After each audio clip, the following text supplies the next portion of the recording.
नमस्कार दोस्तों, डिजिटल तैयारी में आपका स्वागत है। आज का हमारा जो एक टॉपिक रहेगा कि वर्तमान में आपने सुना होगा कि आरबीआई ने जो है अभी रेपो रेट को कम करके 5.4% कर दिया है। तो आज हम डिस्कस करेंगे repo rate, reverse repo rate, bank rate, इनके बारे में कि ये क्या चीज़ें हैं, इनका इम्पैक्ट हमारी इकोनॉमी पे कैसे पड़ता है। अभी जो ये लेटेस्ट ये डिसीज़न लिया गया है कि और रेट को घटाया जाए, क्यों लिया गया है, इससे हमारी इकोनॉमी पे क्या इम्पैक्ट होंगे और हमारा पब्लिक यानी कि आम आदमी जो है वो किस परिस्थिति से गुजरता है और हमारे जो इंस्टीट्यूशंस हैं, जो औद्योगिक क्षेत्र है, उस पर इसका क्या प्रभाव पड़ेगा, इसकी डिटेल में बात करते हैं। पहले हम लोग जो डिस्कस करना चाहेंगे वो डिस्कस करना चाहेंगे भाई बैंक रेट, रेपो रेट और रिवर्स रेपो रेट से आपका मतलब क्या है। देखिए, इन रेट्स को कहा जाता है मौद्रिक दरें या नीतिगत दरें आप कह सकते हैं। यहाँ पर एक नीति की हमें चर्चा करनी पड़ेगी, मौद्रिक नीति की। देखिए, मौद्रिक नीति का मतलब है मॉनेटरी पॉलिसी। मॉनेटरी पॉलिसी किसी भी देश का जो केंद्रीय बैंक है वो डिसाइड करता है। मौद्रिक नीति का उद्देश्य है, मॉनेटरी पॉलिसी का जो टारगेट है कि मार्केट में इन्फ्लेशन को कंट्रोल करना है, यानी बाजार में महंगाई को नियंत्रित करना है। अब आप थोड़ा सोचिए, बाजार में महंगाई कब ज़्यादा होगी? जब लोगों के पास पैसा ज़्यादा है तब, या लोगों की जेब में पैसा कम है तब। देखिए, बाजार की दो बड़ी बड़ी शक्तियां कहलाती है डिमांड एंड सप्लाई, जिसकी वजह से बाजार में महंगाई का बढ़ना या घटना संभव हो पाता है। तो बाजार में लोग डिमांड तब ज़्यादा करेंगे जब लोगों की जेब में पैसा होगा। जब डिमांड बढ़ेगी और पीछे से सप्लाई नहीं हो पाएगी तो जो लोग उन चीज़ों को बेच रहे हैं उनको मौका मिलेगा कि इस चीज़ को हम बढ़ा के बेचें। कहने का मतलब क्या है कि जब एक ही चीज़ को खरीदने वाले खरीदार ज़्यादा की मात्रा में होंगे तो उस व्यक्ति को वो चीज़ मिलेगी जिसके खरीदार बोली ऊंची लगा रहा है। ऊंची बोली लगाने के वाले को वो चीज़ बिक जाएगी। इससे क्या होता है, बाजार में जब कभी महंगाई का स्तर बढ़ता है तो हमारे समाज का जो सबसे निचला स्तर है, निम्न आय वर्ग है, जो लोवेस्ट इनकम वाला आदमी है, वो मारा जाता है। लगातार जो आम चीज़, रोज़मर्रा की जो चीज़ें हैं वो उसकी पहुँच से बाहर निकलती जाती। इस वजह से ये सही नहीं है कि अगर बाजार में महंगाई बढ़ती रहे। कई बार हमें पता भी नहीं चलता है कि बाजार में महंगाई बढ़ रही है, कोई खास हमारा पे इम्पैक्ट नहीं होता है, बट ये इम्पैक्ट दिखाई देता है इन सबसे लोवेस्ट इनकम वाले पे। जो मध्यम आय वर्ग है वो अपनी सेविंग्स में कटौती कर लेता है, उच्च आय वर्ग वाले को इतना कोई फर्क नहीं पड़ता है। तो देखिए, बाजार में महंगाई को नियंत्रित करने का काम किसका है? आरबीआई का। और आरबीआई इस महंगाई को नियंत्रित कैसे करता है? आरबीआई नीतिगत दरें या पॉलिसी रेट्स का प्रयोग करते हुए इन महंगाई को नियंत्रण में लेकर आता है। तो देखिए, आरबीआई को अगर महंगाई को नियंत्रण में करना है तो महंगाई का जो कारण है, जहां से ये जनरेट हो रही है, उसी को नियंत्रण करना पड़ेगा। और इस नियंत्रण का इस महंगाई का कारण है बाजार में होने वाली तरलता। देखिए, तरलता या लिक्विडिटी शब्द में बार बार काम में लूंगा। इस शब्द का मतलब है बाजार में मुद्रा या लोगों की जेब में जो पैसा है, जो नोट है, उसकी बात हो रही है। क्योंकि जितना ज़्यादा पैसा है, लोग उतनी ज़्यादा डिमांड करेंगे। उतनी ज़्यादा डिमांड के कारण बाजार में डिमांड और सप्लाई का जो बैलेंस है वो बिगड़ेगा और इस वजह से लोगों को वस्तुएं महंगी मिलना शुरू हो जाएगी। तो आरबीआई ये चाहता है कि लोगों की जेब से ये पैसा, ये लिक्विडिटी निकल कर उनकी जेब में आ जाए, ताकि ना लोगों के पास लिक्विडिटी ज़्यादा हो, ना लोग डिमांड बढ़ा सके और ना बाजार में ज़्यादा महंगाई एक निश्चित स्तर से ज़्यादा बढ़ जाए। तो आरबीआई इसके लिए क्या करता है? अपनी मॉनेटरी पॉलिसी बनाता है, मौद्रिक नीति बनाता है।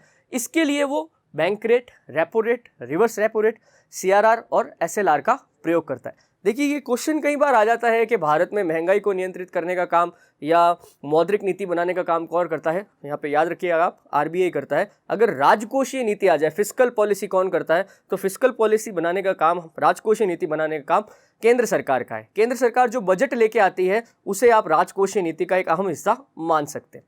ठीक है, आप यहाँ देखिए, तो मौद्रिक नीति के अंतर्गत आरबीआई जो है इन रेट्स को लेके आता है। हर रेट की अपनी कुछ ना कुछ खासियत है।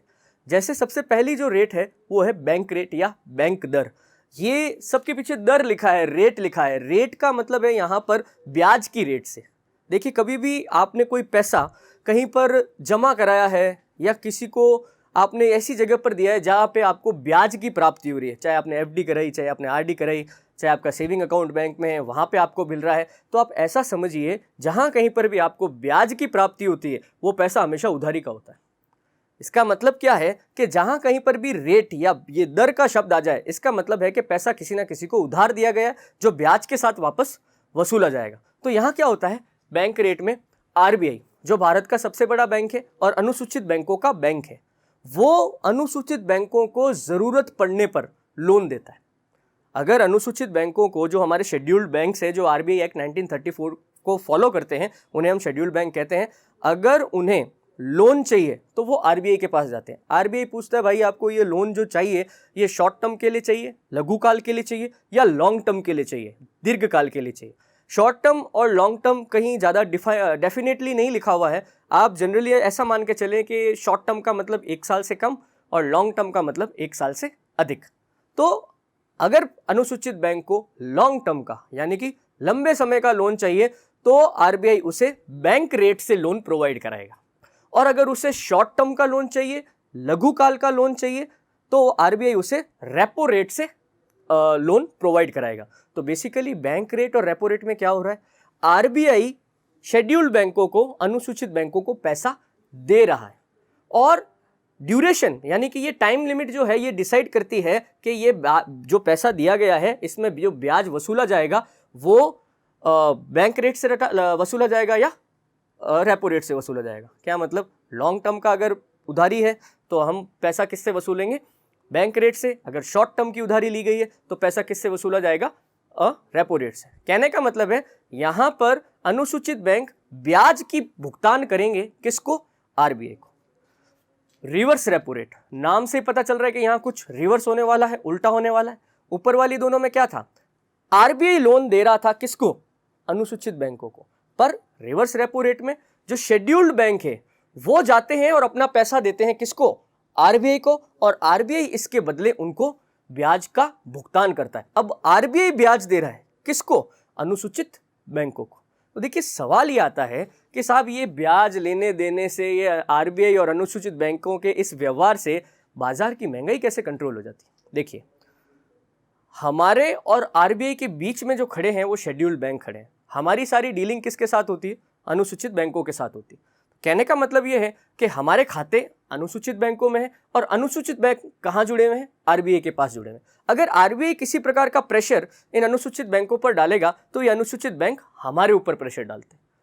तो जैसे ही आरबीआई अगर बाजार में महंगाई ज़्यादा है, बढ़ रही है, और अपनी महंगाई की को नियंत्रित करने के लिए इन रेट्स को बढ़ाएगा, तो ये बैंक, अनुसूचित बैंक भी हमको जो लोन मिल रहे हैं, चाहे हाउस लोन हो, कार लोन हो, स्टडी लोन हो, इनकी रेट्स बढ़ा देंगे, यानी कि लोन महंगे हो जाएंगे। ऐसी स्थिति में क्या होगा, जब ज़्यादा ब्याज के ऊपर बाजार में अनुसूचित बैंक लोन बांटेंगे तो ज़्यादा मात्रा में उनको ब्याज वहाँ से वसूला जाएगा, और बाजार की जो लिक्विडिटी है वो सोख कर आ जाएगी किसकी जेब में, अनुसूचित बैंकों की जेब में, और अनुसूचित बैंकों से वो राशि कहाँ आ जाएगी, आरबीआई की जेब में। तो राइट नाउ स्थिति जो है इसकी उल्टी है। क्या मतलब, बाजार में अभी महंगाई की स्थिति नहीं है, बाजार में अभी मंदी की स्थिति है। मंदी की स्थिति का मतलब क्या है, बाजार में अभी लोगों के पास पैसा नहीं है, लोग लोन ज़्यादा ले नहीं रहे हैं। औद्योगिक क्षेत्र के अंदर लगातार नेगेटिविटी आ रही है, खास करके जो हमारा ऑटोमोबाइल सेक्टर है। ऑटोमोबाइल सेक्टर में पिछले 6 महीनों में जो कारों की बिक्री है उसमें लगातार स्लोप देखा गया है, ढलान देखी गई है, यानी कि इनकी बिक्री लगातार गिर रही है, जो कि चिंता का विषय है। तो ऐसी स्थिति में बाजार में जो हमारे उद्योगपति हैं, जो व्यापारी हैं, इनको प्रोत्साहित करने के लिए, यानी कि आप लोग अपना उत्पादन जारी रखिए, बढ़ा के रखिए, स्थिति वापस कंट्रोल में आएगी। मतलब क्या, देखिए अगर बाजार में इस प्रकार की मंदी की स्थिति होगी तो लोग ज़्यादा मात्रा में पैसा खर्चेंगे नहीं, वो बचा के रखना चाहेंगे। अगर वो पैसा बचा के रखना चाहेंगे तो वो बाजार से चीज़ें खरीदेंगे नहीं। अगर वो चीज़ें खरीदना बंद कर देंगे तो उत्पादन जो वस्तुओं की जो डिमांड है, मांग है, उसमें कमी आएगी। अगर मांग में कमी आएगी तो जो भी उत्पादक हैं, जो इसका प्रोडक्शन कर रहे हैं, वो हतोत्साहित होंगे। वो ये सोचेंगे यार पहले वाला सामान बिका ही नहीं है, तो अब मैं नया सामान उत्पादित करके मैं अभी क्या करूँगा। तो ऐसी स्थिति में अगर वो उत्पादन कम कर देंगे तो देखिए आपने जीडीपी शब्द सुना है, ग्रॉस डोमेस्टिक प्रोडक्ट, यानी कि सकल घरेलू उत्पाद, वो सीधा डिक्रीज होगा, जो कि अंतर्राष्ट्रीय स्तर पर हमारी छवि के लिए और हमारी अर्थव्यवस्था के लिए, दोनों के लिए सही नहीं। तो मंदी के कारण ये इतना लंबा चेन इफेक्ट होता है। ऐसी स्थिति के अंदर एक इफेक्ट यहाँ पे और है, अगर उत्पादक अपना उत्पादन घटाएगा तो ऐसी स्थिति में उसको अपने पास जो मजदूर रखे हुए हैं, जो कार्मिक रखे हुए हैं, जो भी उत्पादन घटने के कारण अभी जिनका कोई यूज़ नहीं है, उनको भी बाहर निकालना पड़ेगा। ऐसी स्थिति में वो बेरोजगार होंगे। 2009 में शायद आपको याद होगा, कई सारे लोग इस वैश्विक मंदी के चक्कर में बेरोजगार हुए थे, कईयों की नौकरियां चली गई थी, अच्छे अच्छे पोस्टों पे लगे जो लोग थे, खासकर सॉफ्टवेयर IT इंडस्ट्रीज में लोगों की नौकरियां छूटी थी। तो देखिए, बैंक रेट, रेपो रेट और रिवर्स रेपो रेट क्या कर रहा है कि RBI और अनुसूचित बैंक आपस में लेना देना कर रहे हैं। दूसरी जो दो रेट्स हैं वो मैं आपको बताऊं तो CRR और SLR, कैश रिजर्व रेशियो और स्टैट्यूटरी लिक्विडिटी रेशियो। CRR को हम जो कहते हैं नकद आरक्षण अनुपात और SLR को हम कहते हैं वैधानिक तरलता अनुपात। अब ये दोनों का क्या सीन है आप वो देखो। देखिए, ये तीन दरें जो थी, ये तीनों दरें जो हैं RBI और अनुसूचित बैंकों के बीच में एक, आप ऐसा समझें कि सलाह का काम करती हैं। अनुसूचित बैंक चाहे तो ले सकते हैं लोन, नहीं चाहे तो ना लें। अपना पैसा अनुसूचित बैंक चाहे तो जमा कराएं RBI को, नहीं तो ना कराएं। RBI कोई उनके ऊपर, जिसको कहते हैं ना, मैंडेटरी रूल नहीं लगाता है, कोई प्रतिबंध नहीं लगाता कि आपको ये करना ही होगा। पर यहां पे RBI CRR और SLR के अंदर बैंकों को रोकता है, उनको ये बाध्य करता है कि आपको हमारी CRR और SLR की शर्तें माननी ही होगी। क्या मतलब है इसका? देखिए, CRR से तात्पर्य है कि बैंक सभी अनुसूचित बैंकों को यह निर्देशित करता है कि तुम अपनी नेट लायबिलिटी, देखो नेट लायबिलिटी का सीधा सीधा यहाँ पे मतलब है कि कोई भी अनुसूचित बैंक में जितनी भी देयता, यानी कि उससे जितना लोग पैसा मांगते हैं, बैंक से लोग पैसा मांगते हैं। बैंक से पैसा मांगेगा कौन? जिसका बैंक में खाता है, जिसने बैंक में RD खुलाई है, जिसने बैंक में FD खुलाई है। जितने लोग बैंक से पैसा मांगते हैं और बैंक जितने लोगों से पैसा मांगता है। अब बैंक किससे पैसा मांगता है? बैंक ने भी तो कई जनों को उधारियां दी होंगी, बैंक से भी तो कई सारे लोग लोन लेके गए होंगे। इनके बीच का जो डिफरेंस है उसको ही नेट बोलते हैं, नेट लायबिलिटी, शुद्ध देयता। बात समझी? तो बेसिकली कहने का मतलब यह है, RBI अपने सभी अनुसूचित बैंकों को यह निर्देशित करता है कि तुम अपनी निवल देयता का एक निश्चित अनुपात हमारे पास कैश के रूप में जमा कराओगे। हमारे पास मतलब RBI के पास जमा कराओगे, और ये जमा भले ही तुमने करा दिया, पर इसके बदले हम तुमको कोई ब्याज नहीं देंगे। अभी मैंने आपसे कहा था, आपका पैसा किसी और के पास चला जाए तो आप ये अधिकार रखते हैं कि आप उससे, मेरा पैसा लेके जा रहा भाई, मेरे को ब्याज दे। पर यहाँ ऐसा नहीं होता है। यहाँ पर क्या होता है, RBI के पास पैसा जमा तो कराया जाता है, पर RBI इस पर कोई ब्याज नहीं देता है। इससे क्या होता है, मान लीजिए किसी बैंक के पास पैसा रखा हुआ भी है जो लोग जमा करा के गए हैं, उस पैसे को ये बैंक किसी भी हालत में बाजार के अंदर उधारी के रूप में नहीं दे सकते। ये लोग बाजार में नहीं ले जा सकते। जैसे मैं एक उदाहरण देता हूं आपको। मान लीजिए कि किसी बैंक की लायबिलिटी 100 रुपए की और अभी जो है वो CRR 4% की है। इसका मतलब क्या हुआ कि हर बैंक को अपनी नेट लायबिलिटी 100 रुपए का 4% यानी 4 रुपए पहले से ले जाके किसको देने पड़ेंगे? RBI को देने पड़ेंगे। तो अब इनके पास कितने पैसे जमा बचे? 96। अब जो काम करना है इन 96 में से करना है, 4 तो गए तुम्हारे। ऐसे कैसे RBI एक जगह और प्रतिबंधित करता है, वो है SLR, स्टैट्यूटरी लिक्विडिटी रेशियो या वैधानिक तरलता अनुपात। अब यहाँ क्या है, यहाँ पे RBI सभी अनुसूचित बैंकों को, शेड्यूल्ड बैंकों को बोलता है कि देखो, तुम तुम्हारी नेट लायबिलिटी का एक निश्चित, एक फिक्स्ड रेशियो एनी टाइम अपने पास रखोगे। हमको नहीं देना है, बट एनी टाइम तुम्हारी जेब में होना चाहिए। तुम इसको खर्च नहीं करोगे। क्यों भाई, ऐसा क्या है? देखो, जिन लोगों का पैसा बैंक में जमा है, बैंक क्या करता है, इसी को आगे लोन पे दे देता है, ताकि क्या हो, बैंक का क्रेडिट जनरेट हो। ये मुद्रा को जनरेट करने का, साख को जनरेट करने का एक तरीका है। मतलब साख जनरेट क्या भाई, 10,000 रुपये उधार ले दे भाई, 2,000 रुपये का ब्याज जमा करा के टोटल 12,000 हमको वापस जमा कराना। तो ये साख जनरेट हुई 2,000 की एक्स्ट्रा। तो पैसा कोई बैंक जेब से तो देता नहीं, ये लोग जो पैसा ला रहे हैं यही आगे जा रहा है। तो ऐसी स्थिति में क्या है, कभी ये जो मांगने वाले लोग हैं जिनका पैसा बैंक में जमा है, अगर ये आ गए तो फिर ये बैंक कैसे चुकाएगा? ऐसा तो कह नहीं सकता अभी बाद में आना, हमारा पैसा बाहर दिया हुआ है। तो ऐसी स्थिति में RBI इनको बोलता है, देखो, एनी टाइम तुम अपनी नेट लायबिलिटी का एक फिक्स्ड रेशियो, या तो कैश या गवर्नमेंट सिक्योरिटी, या फिर जो है आप गवर्नमेंट सिक्योरिटी या सरकारी प्रतिभूतियां इनको कहा जाता है, इसके रूप में या गोल्ड के रूप में भी रख सकते हैं। एनी टाइम तुम अपने पास रखोगे, जो तुम बाजार में उधार नहीं दोगे।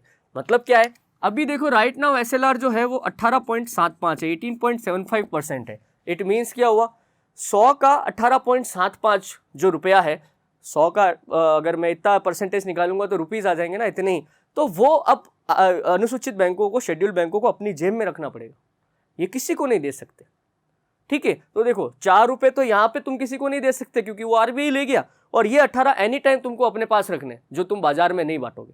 अब भाई आम जनता से डील करने वाला कौन है? आम जनता से डील करने वाला है अनुसूचित बैंक, और अनुसूचित बैंक के हाथ बांध दिए आरबीआई ने कि तुम सीआरआर के रूप में 1% तो हमारे पास जमा कराओ और एसएलआर के रूप में 1% तुम्हारे पास एनी टाइम जमा रहना चाहिए। अब देखिए सारा खेल अब यहां से शुरू होता है। हर बैंक को डेली बेसिस पे अपने सीआरआर और एसएलआर को मैनेज करना पड़ता है। यहां पे तो आपने कह दिया कि ठीक है साहब, आपने एक एग्जांपल ले लिया 100 रुपए का नेट लाइबिलिटी का, बट देखिए बैंक में रोज लोग पैसा जमा कराएंगे और रोज बैंक से लोग पैसा निकालेंगे, तो ऐसी स्थिति में डेली बेसिस के ऊपर बैंक की जो आप बात करते हैं नेट लाइबिलिटी की, निवल देयता की, वो डेली बेसिस पे चेंज होगी। मान लीजिए इसी उदाहरण को ले लूँ तो कभी 100 का 200 हो गया, कभी 250 हो गया, तो कभी 50 रुपये हो गया, कभी 75 रुपये हो गया। तो ऐसी स्थिति में जब नेट लाइबिलिटी घटेगी या बढ़ेगी तो निवल देयता भी घटेगी या बढ़ेगी। जब निवल देयता बढ़ जाती है तो बैंकों को अपने पास जमा रखने वाले पैसे की राशि भी बढ़ जाती है, और जो बैंक को जमा कराना है आरबीआई को वो राशि भी बढ़ जाती है। कई बार बैंकों के पास फंड की कमी होती है, पैसा नहीं होता है, तो बैंक भागे भागे जाते हैं आरबीआई के पास कि साहब हमारा ये सीआरआर और एसएलआर मैनेज नहीं हो रहा है, आप हमें कुछ लोन दीजिए। जैसे ही हमारा लोन मैनेज हो जाएगा, ये सीआरआर एसएलआर मैनेज हो जाएगा, हम आपका पैसा वापस चुका देंगे, हमें शॉर्ट टर्म के लिए लोन लेना है। तब पैसा कैसी रेट पे लिया जाता है? रेपो रेट पे लिया जाता है। बात समझ रहे हैं?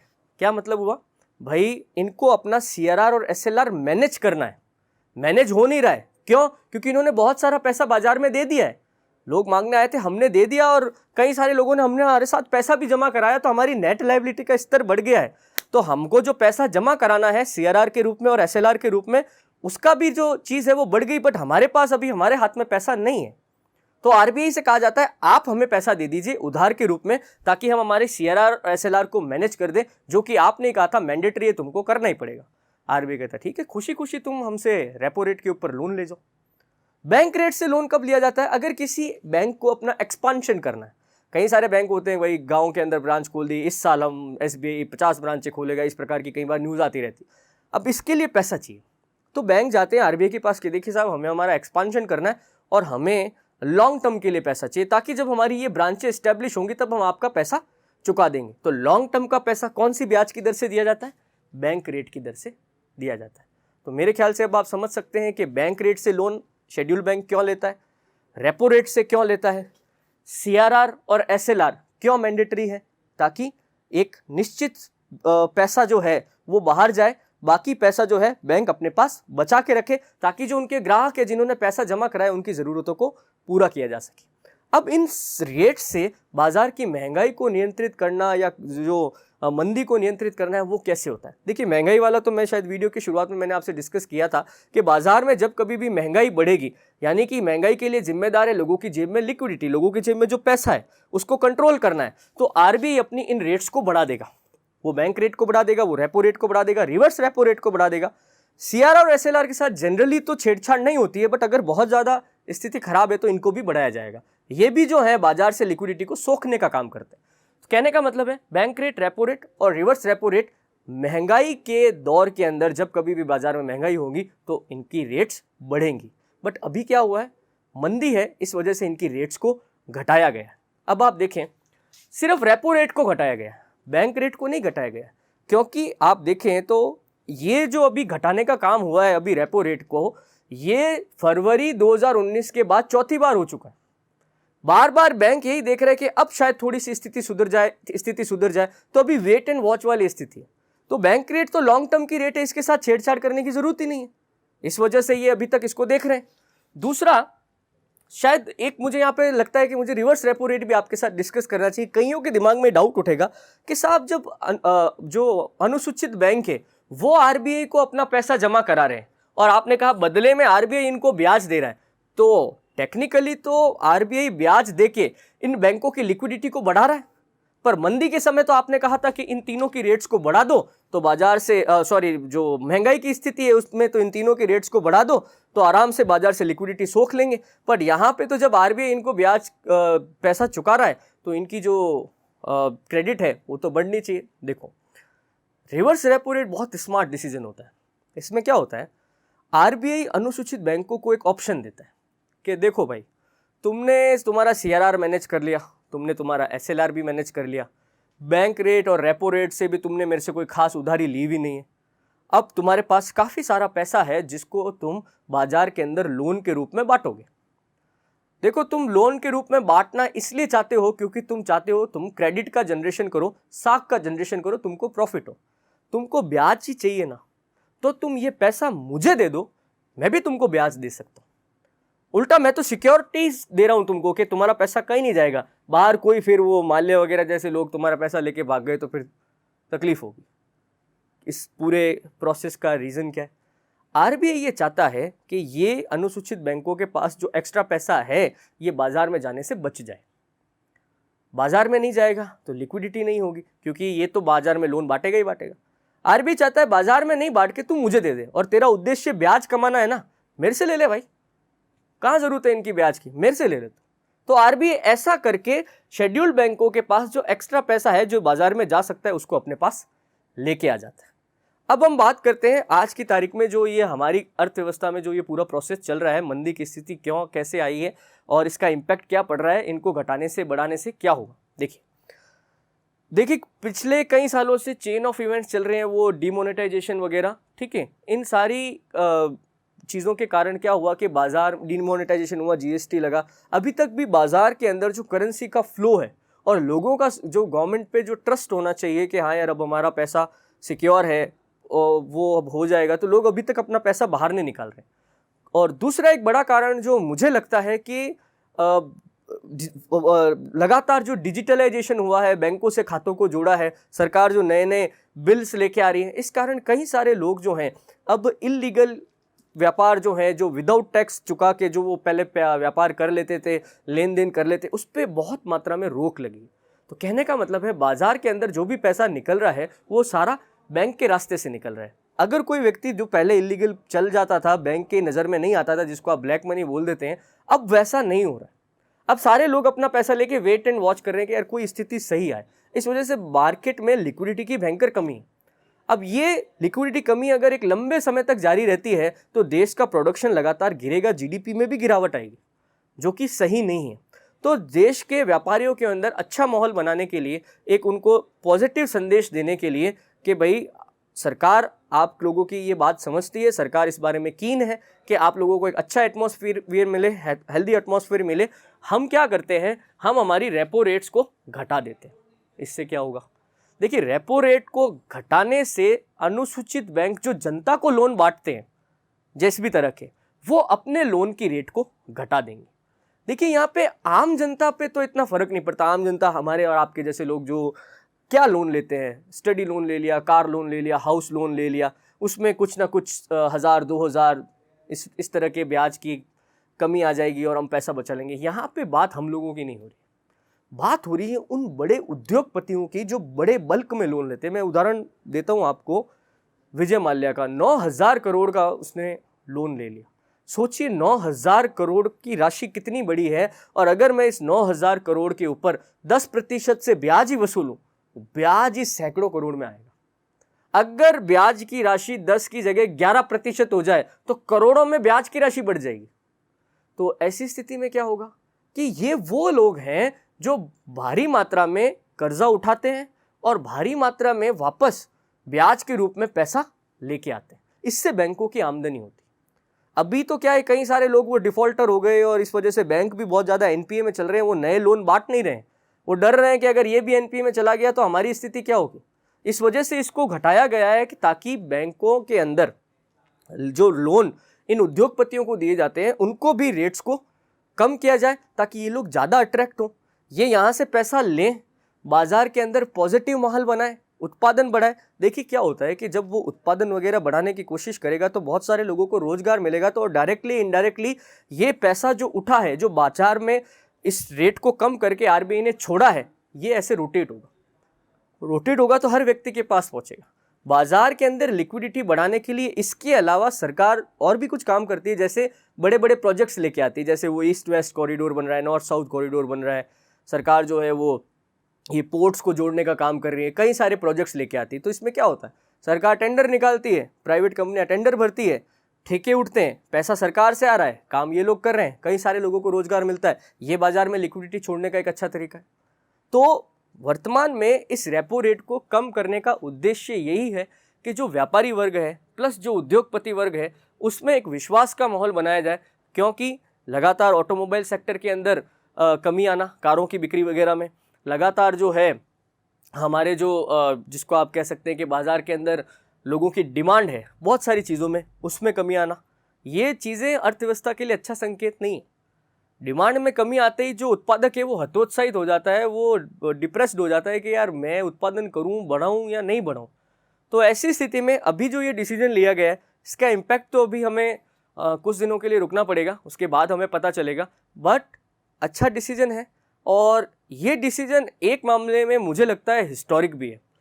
कई जगहों पर ये बात एक तरीके से आप देखिए अघोषित रूप से सत्य बन गई थी कि आपके जो रेपो रेट और आपके जो रिवर्स रेपो रेट है ना, इनके बीच में हमेशा जो है 100 पॉइंट का गैप रहता था। 100 पॉइंट आप कहें या इसको 100 पॉइंट बोल देते हैं या फिर 1% बोल देते हैं, जनरली इनके बीच में ऐसा गैप रहता है। इससे ज़्यादा नहीं हो सकता बट इससे कम हो सकता था। साथ ही साथ जब रेपो रेट और रिवर्स रेपो रेट को घटाया या बढ़ाया जाता था ना, तो 25-25 पॉइंट का मार्जिन लिया जाता था। 25 पॉइंट बोल दो या 0.5% बोल दो, एक ही बात है। मतलब क्या, जैसे 6 थी तो इसको 6.25 कर दिया या 6.5 कर दिया या 6.75 कर दिया, यानी 25 का फैक्टर चलता था। पहली बार है कि इन्होंने इसको आप देखिए 5.40 पे लेके आए। बात समझ रहे हैं, इन्होंने 35 पॉइंट का घटाव किया है, जो कि एक बड़ी बात है, ये ऐसे चलता नहीं था। हालांकि इस बारे में कोई पर्टिकुलर नियम नहीं है, आरबीआई चाहे तो ऐसा कर सकता है, बट आप ये समझ सकते हैं कि ये कितने डेस्परेट है अभी अर्थव्यवस्था की को इस मंदी से निकालने के लिए। तो इस वजह से ऐसा किया गया। और आप देखें सीआरआर और एसएलआर, ये भी एक अच्छा ऑप्शन होता है। काफ़ी समय से सीआरआर जो है 4% पे बनी हुई है और एसएलआर 18.75 पे बनी हुई है। हो सकता है कि अभी मंदी की स्थिति में अगर कोई सुधार नहीं आता तो आरबीआई अनुसूचित बैंकों को छूट दे सकता है, शेड्यूल्ड बैंकों को, कि यार तुम अपनी जो एसएलआर है तुम्हारी मैं एसएलआर भी घटा देता हूँ। ताकि क्या होगा, मान लीजिए अभी उनको 18.75 रुपये अपनी जेब में रखना अनिवार्य है, अगर मैं घटा दूंगा, मान लो इसको मैं 15 ही कर दूँ, तो उनको एक्स्ट्रा पैसे उनकी जेब में बचेंगे जिनको अब वो बाजार में उधार दे सकते हैं। यानी कि उनकी लोन देने की क्षमता बढ़ेगी, और क्षमता बढ़ेगी तो बाजार में लिक्विडिटी का जो किसको कहते हैं फ्लो बढ़ेगा और बाजार के अंदर वापस से जो चीज़ें हैं वो पटरी पर आनी शुरू होंगी। तो दोस्तों ये हमारा बैंक रेट, रेपो रेट और इसके बारे में हमारा एनालिसिस था। आगे जैसे जैसे कोई और अपडेट आता है तो उसके बारे में मैं आपके लिए और नए वीडियो बनाता रहूँगा। Thank you.